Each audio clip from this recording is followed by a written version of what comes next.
sisi watu wa Jidamaliyu tumeasa mbali na Mheshimiwa Moku. Alitunyanyasa sana. Wakati alikuwa juu ya kiti alitunyanyasa sana. Sisi tulitoroka na nafsi yetu. Wakati sisi tulipata Mheshimiwa Kuti ndio tulipata kulala, hata usingizi tulipata wakati hiyo. Saa hii watu wako na amani. Wakati yake ilikuwa hakuna amani hata kidogo. Na saa hii amechukua mtu wetu anataka kupatia president.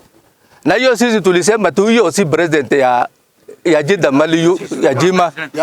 Labda kama yeye amesema upande ya Dayo Basu amekosa mtu ambaye amefuzu achukue Warjida, is okay. Sundubira ngam tani so.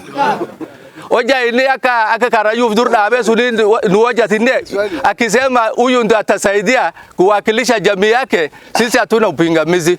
Lakini hayuko huko kama Jidamaliyu. Si ndio? So mimi kwa haya machache nasema asante. Mwenyezi Mungu abariki nyinyi.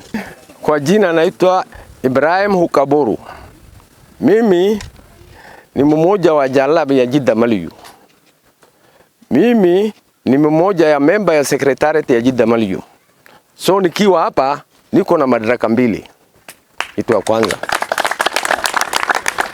mimi sitaki kuongea mengi. Naongea kuhusu maneno ya Moku, solda Sameji yetu. Sameji yetu alisema Didkula ndio atakuwa president ya Jidamaliyu kwa sababu alikuwa anafuata nyayo yake kutokea mwanzo mpaka siku ya leo, hakuwa anafuatana na Jidamaliyu huyo mzee. So huyo mzee si wetu, si president wetu, ni wake.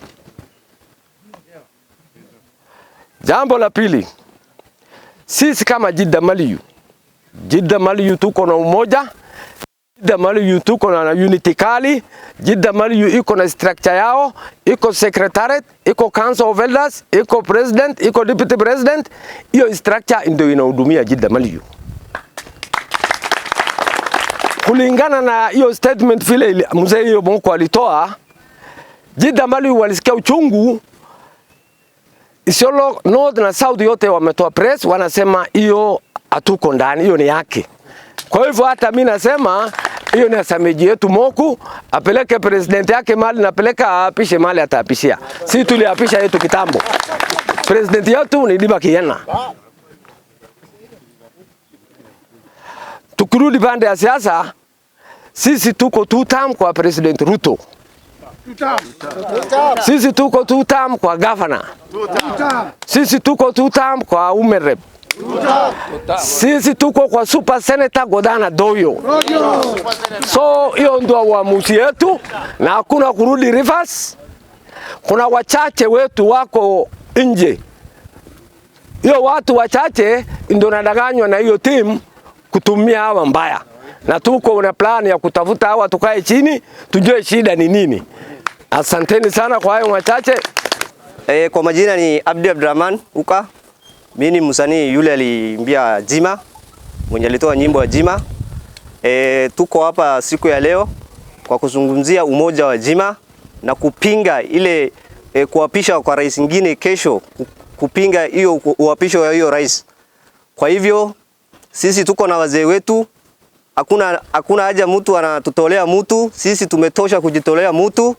Wazee wetu wametosha kusimama na jamii yetu. Kwa hivyo hiyo mwenye ataapishwa kesho, sisi hatujui kama Jima. Kwa hayo na machache, asanteni.